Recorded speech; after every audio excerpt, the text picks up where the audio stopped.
Allez, on va plonger ensemble dans l'étape la plus cruciale pour n'importe quelle startup, la validation du problème. Avant même d'écrire la moindre ligne de code ou de penser au design, c'est vraiment ici que tout se joue. C'est la différence entre le succès et l'échec. On se demande souvent pourquoi tant de projets, même les plus ambitieux, finissent par ne pas marcher. Eh bien, la raison numéro 1, ce n'est peut-être pas celle à laquelle on pense tout de suite, et pourtant, elle est absolument fondamentale. Retenez bien ce chiffre, 42%. Ça peut paraître abstrait comme ça, mais ce pourcentage, il devrait vraiment faire réfléchir toute personne qui se lance dans l'aventure entrepreneuriale. Parce que derrière se cache la cause principale de la plupart des échecs. Et voilà, une étude de CBA Insights le montre noir sur blanc. Presque une start-up sur 2 échoue tout simplement parce qu'elle construit un truc que personne ne veut acheter. Le produit peut être une merveille de technologie, super bien fait, mais s'il ne résout aucun problème réel, un problème qui fait mal, il est malheureusement voué à l'échec. Cette erreur, elle est tellement commune qu'on peut l'appeler le piège mortel de la startup. Et aujourd'hui, on va voir très précisément comment faire pour l'éviter. Eh oui, les enjeux sont énormes. Cette statistique sur la durée de vie, c'est juste symptôme d'un problème beaucoup plus profond. On a tendance à tomber amoureux de sa propre solution, de son idée géniale, bien avant de tomber amoureux du problème du client. C'est ça, l'erreur fondamentale. La clé pour survivre et même pour réussir, c'est de changer complètement sa façon de voir les choses.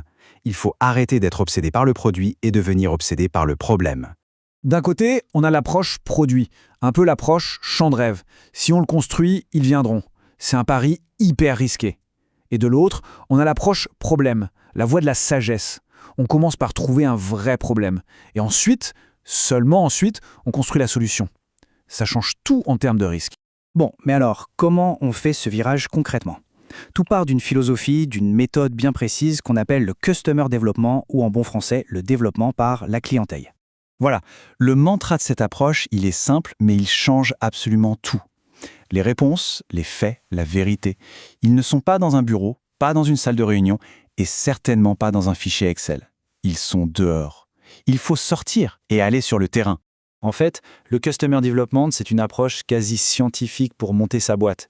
L'idée, c'est de remplacer toutes nos suppositions, toutes nos intuitions par de l'apprentissage validé, des preuves qui viennent du marché. Autrement dit, on arrête de deviner et on commence à tester.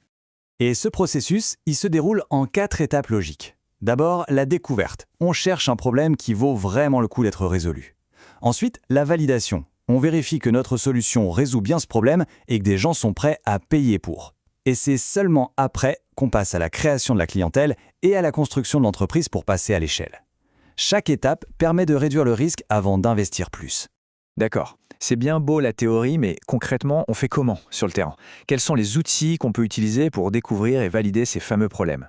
L'objectif, ce n'est pas juste de trouver un problème vague. Non, ce qu'on cherche, c'est un point de douleur, un pain point comme disent les anglophones. C'est le caillot dans la chaussure de votre client, le truc qui l'irrite tellement qu'il est prêt à payer pour qu'on lui enlève. C'est ça qu'il faut trouver.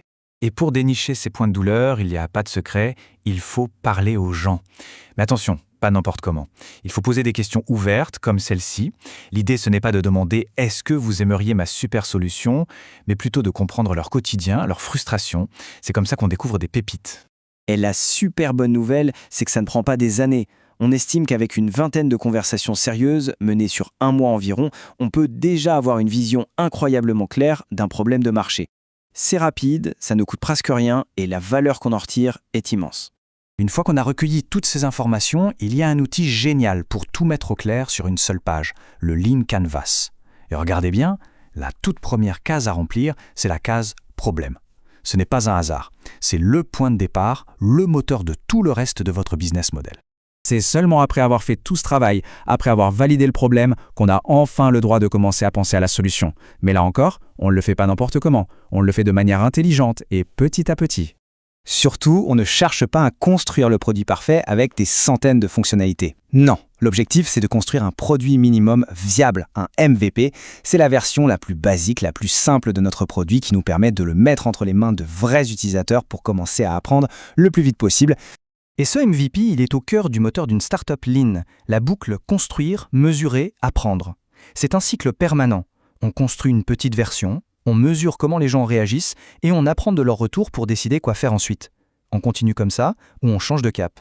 Et parfois, ce qu'on apprend nous force à faire ce qu'on appelle un pivot. Un pivot, ce n'est pas du tout un échec, bien au contraire. C'est une correction de trajectoire intelligente, un changement de stratégie qui n'est pas basé sur une intuition, mais sur des preuves, des données réelles qui viennent du terrain. Finalement, tout se résume à cette seule question, la question la plus importante que chaque entrepreneur, chaque créateur doit se poser. Est-ce qu'on est en train de construire une solution en espérant qu'elle trouve un jour son public, ou est-ce qu'on est en train de résoudre un vrai problème pour de vraies personnes ? Se concentrer sur le problème, c'est vraiment le chemin le plus sûr pour construire un produit qui compte.